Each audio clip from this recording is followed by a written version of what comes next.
Yeah, so the subject for this morning is pray for a breakthrough.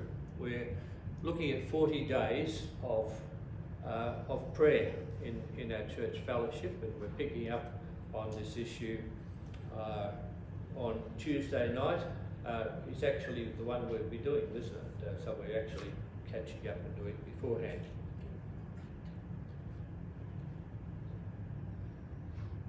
I remember having my 50th birthday at Yarra Junction, at a little winery in Settlement Road that was operating then. And in my chat about my life, I said, I've got one request to make of God. I'm sure I probably have more than that, but it just seemed to be so significant for me. That Geelong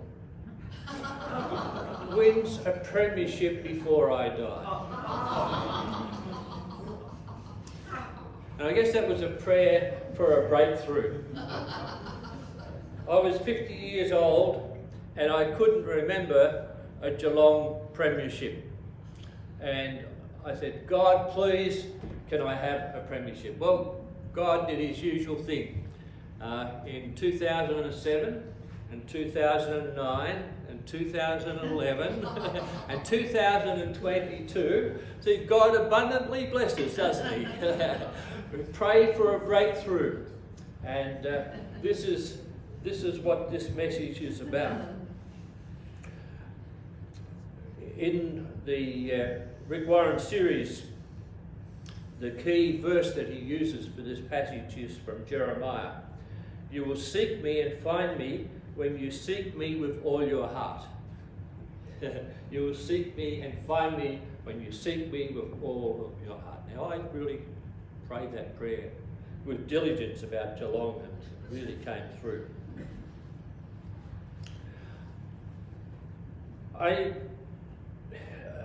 We've had the series on Daniel, so I didn't think I'd pick up on that, but I'd pick up on another breakthrough that needed to happen in the Bible. And that's the breakthrough of Israel being in slavery in Egypt. They've been there for 400 years. They've gone there to escape a drought, and so they'd have food and so on, but they got stuck there. Most of those years they did pretty well. But in the last number of years, there was a change of Pharaoh and a change of attitude towards the Hebrew people. And very quickly, they became slaves, making bricks to build the buildings that the pharaohs required. For so many years, they cried out to God, help us, be with us, save us, let us get out of Egypt.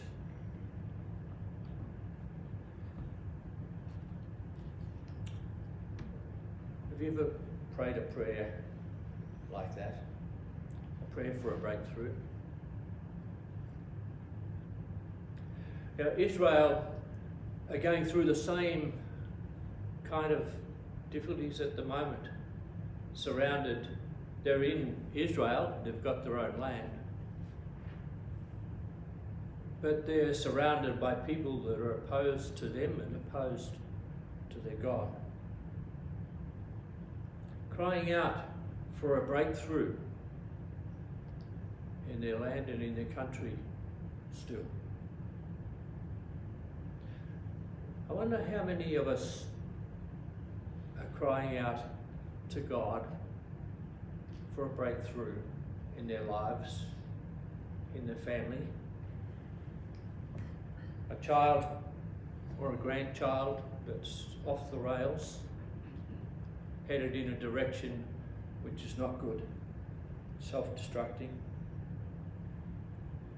Maybe a marriage relationship that's not working. Maybe a person, a friend, who's got an addiction and they just can't let go of it, and praying for a breakthrough from God.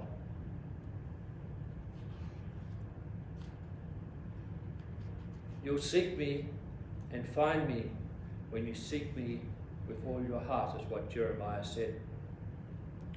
Next overhead, thanks. God answers the prayers of desperate people. The Israelites groaned in their slavery and cried out, and their cry for help because of their slavery went up to God. And God heard their groaning and remembered his covenant with Abraham, with Isaac, and with Jacob. 400 years in Egypt, oppressed, down and out, treated like slaves. During their good times, I guess they had forgotten God to a large extent, but now things had changed and a different Pharaoh was in charge. And the words there just tell you how they felt. Cried out, cried for help, groaning, remembering how good it used to be, and pleading with God that things would change. Again, as I said before, in Israel, pretty much the same kind of situation today. I read a book which was the story of Menachem Begin, the Prime Minister of Israel from 1977 to 81. He was a Jewish fighter after the Second World War, fighting against the British to try and establish a state of Israel. Similar situation to the situation that Moses and his people were in. Desperate to God, crying out to God for a nation of their own. And there are times in our lives when we are also desperate. We pray for a breakthrough. You will seek me and find me, says God, when you seek me with all of your heart. Next overhead, thanks Heather. God prepared a plan, and that plan was prepared well before the people of Israel even began to pray their prayer of desperation. God had chosen a man. God had chosen a mum who had a little baby, and they weren't meant to have, Israelites weren't meant to have babies, but she had a baby and she wanted to save that baby, and so she prayed to God that he would help save that baby. And so she put him in a little basket and floated him on the river and prayed that God would watch over him, look after him. And Pharaoh's daughter happened to come down and saw the basket, but one of her maidservants to go out and to bring it in, and there was little baby Moses.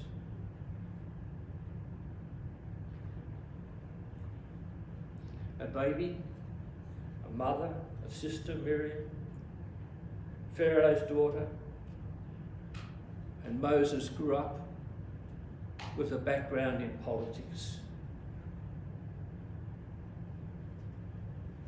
Now, cry is another word for prayer.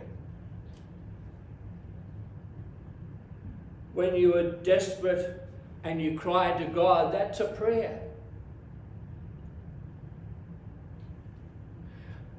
And my friend, whatever the situation you find yourself in, God already has a plan in place to meet your needs, to answer that prayer.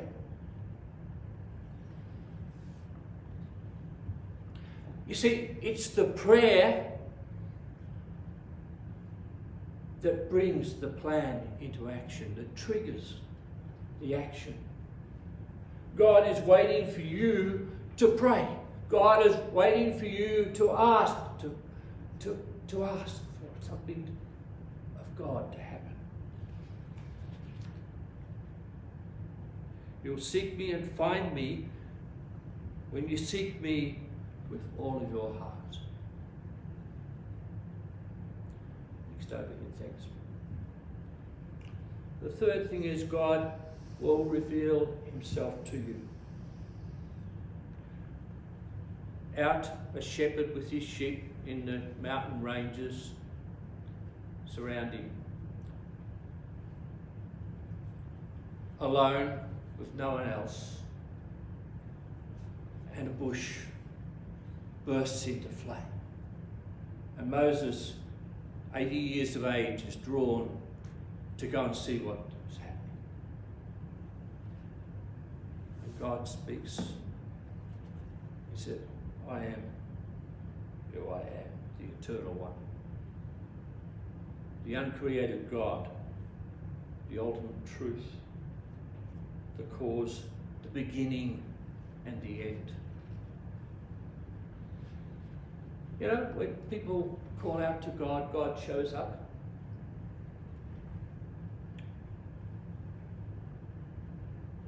I'm not sure what Moses' relationship was to God before the burning bush. But God did have a plan for Israel. God had a plan for Moses.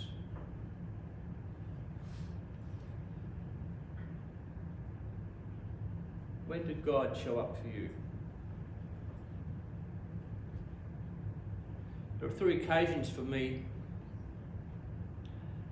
Collins Baptist Church in Melbourne. I was sitting up there with a mate had dragged me along to go and listen to a Youth for Christ preacher. And that was a burning bush moment for me. God just spoke to me. I knew it was him.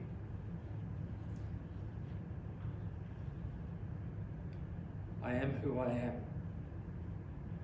Another moment was Belgrave Heights Convention. Sitting in the congregation, and God said to me, I want you to serve in ministry. The third occasion that's so significant for me is Brigitte and I went to Israel. And we saw all of the churches at all of the places that have been built on the different sites that Jesus had been in. But we went in a little fishing boat, tourist boat, out into the middle of the Sea of Galilee. And there's Christian music playing and the sea there, and I've never felt God so close to me in my life.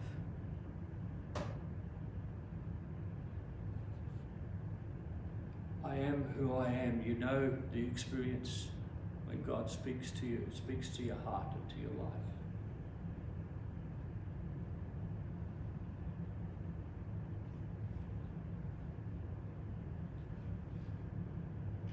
Moses had removed himself from his people. He had a sense of failure. He'd been a prince of Egypt, but now he is just a humble shepherd in the wilderness, hiding from the world literally.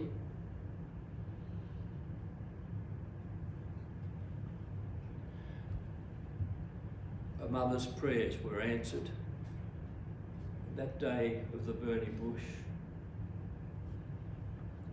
Jochebed,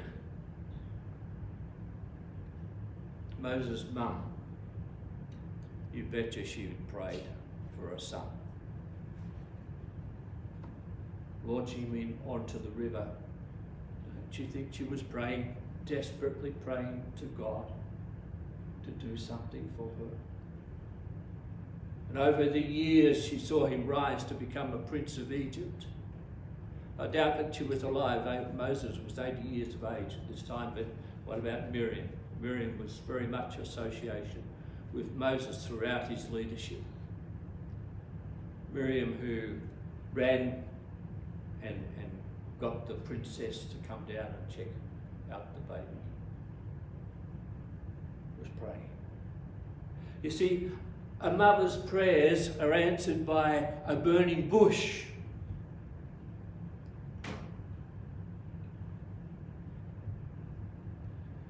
God will show up when you pray and earnestly ask Him to intervene in your lives, in your history, in your family.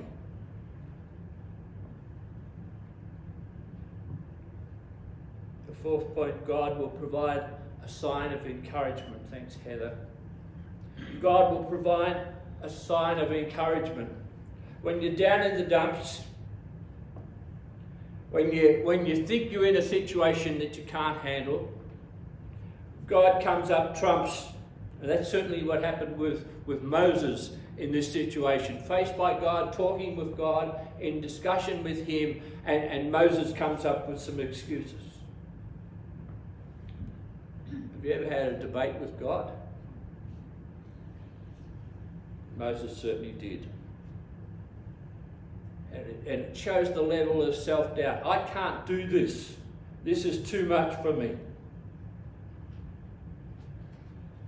Moses needed a sign. So God said, "What's in your hand?" And he said, "A staff." He said, "Throw it on the ground." He throws it on the ground and becomes a snake, and he runs for his life. God said to him, "Pick it up by the tail." Into doing that, I once saw a lady do that, and people that are experienced can do that, but I don't think I'd be doing it. I usually face snakes with sticks, and they don't last very long. But Moses needed some encouragement to see that it was even possible that the stuff that God is saying to him might be able to happen. God said, "Put your hand in your cloak," and he put it in and said, "Now pull it out," and it was white with leprosy. And God said, "Put it back in again." And he pulled it out again, and it was healed. Moses needed encouragement to believe that God could use him. He didn't probably doubt God so much, but he doubted himself and his own abilities. And I guess that's where we come from so often in our lives. The other interesting thing is God will provide a soulmate to cover for your weaknesses. Moses said, "Oh Lord, please send someone else to do it." And God responds, "What about your brother? I know he can speak well. He's already on his way to meet you, and his heart will be glad when he sees you." The provision of God, the undertaking for God to work with our weaknesses, to work with the doubts and the problems that we have in our lives. He couldn't speak. 40 years in the desert talking to sheep probably would give him that kind of feel. The courts of Egypt were a long forgotten memory. But God has Aaron ready, on the way to meet him.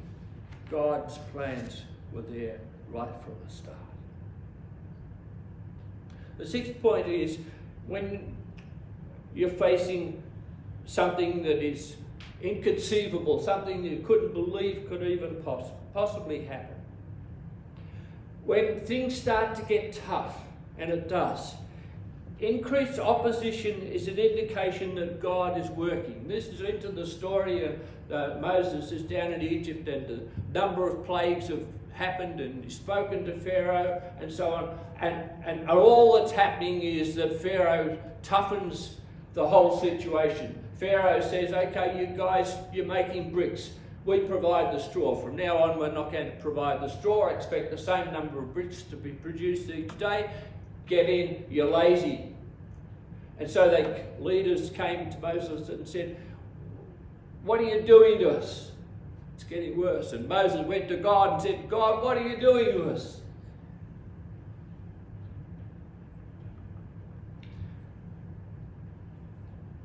That same day, Pharaoh gave his orders to the slave drivers and foremen in charge of the people. You no longer supplied people with the bricks.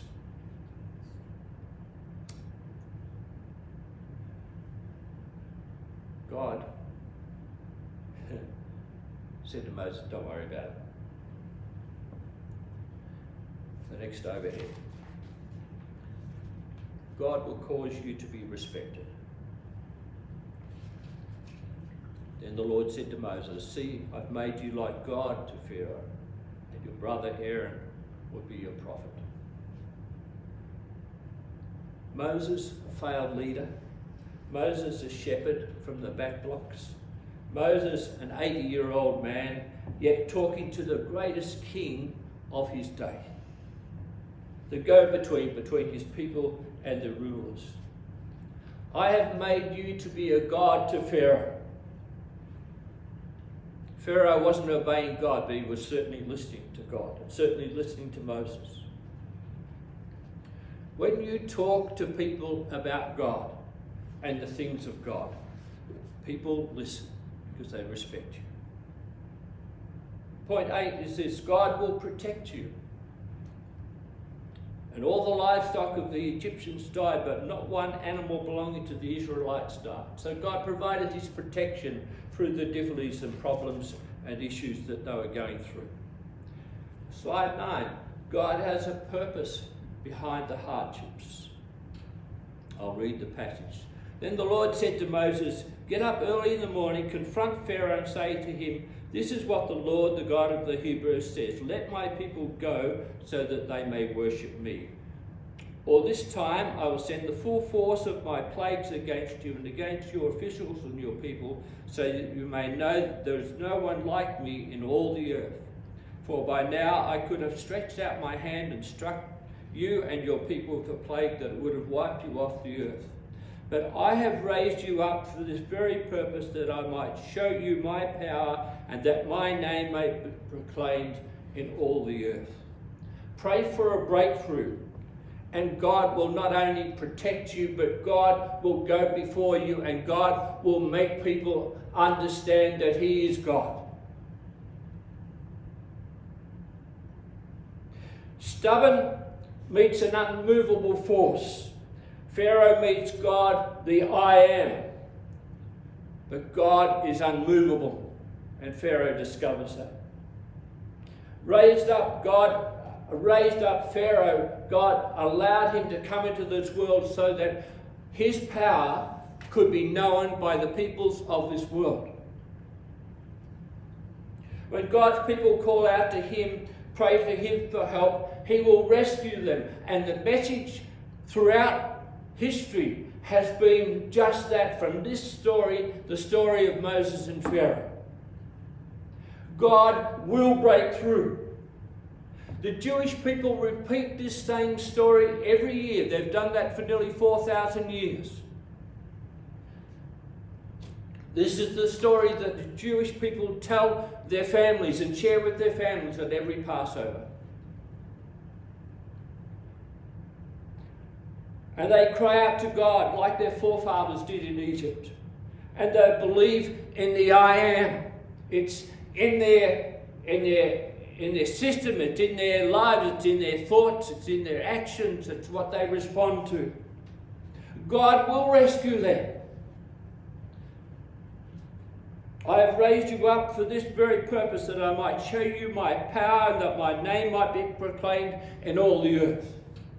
And God can do that for you in that issue, in that area where you need a breakthrough.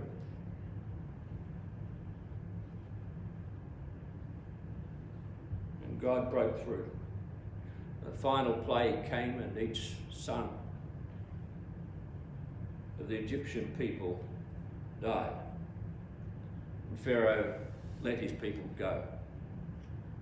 And they went out into the desert and began their journey to the promised land.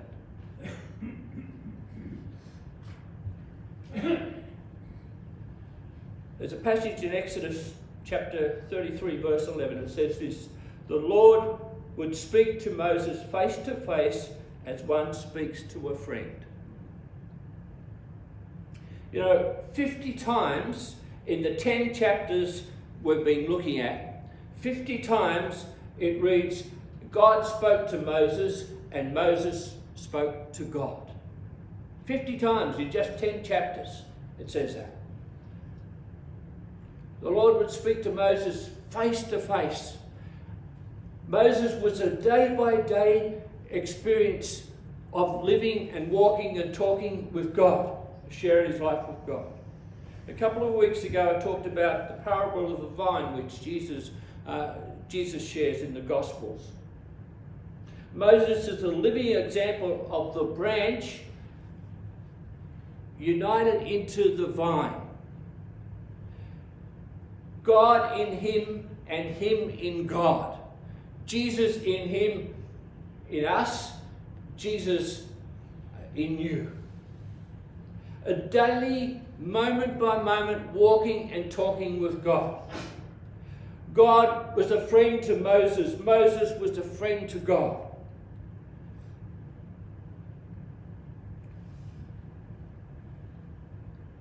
The people of Israel cried for a breakthrough, and God provided Moses.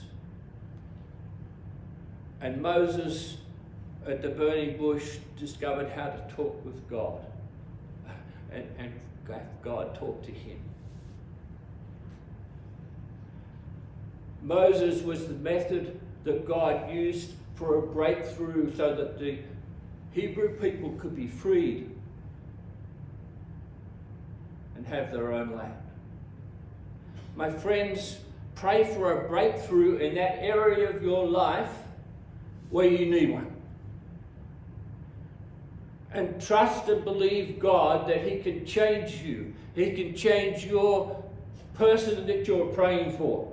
He can change the circumstances that you find yourself in. We have a God of power. We have a God who is able to do over and above what we could ever believe.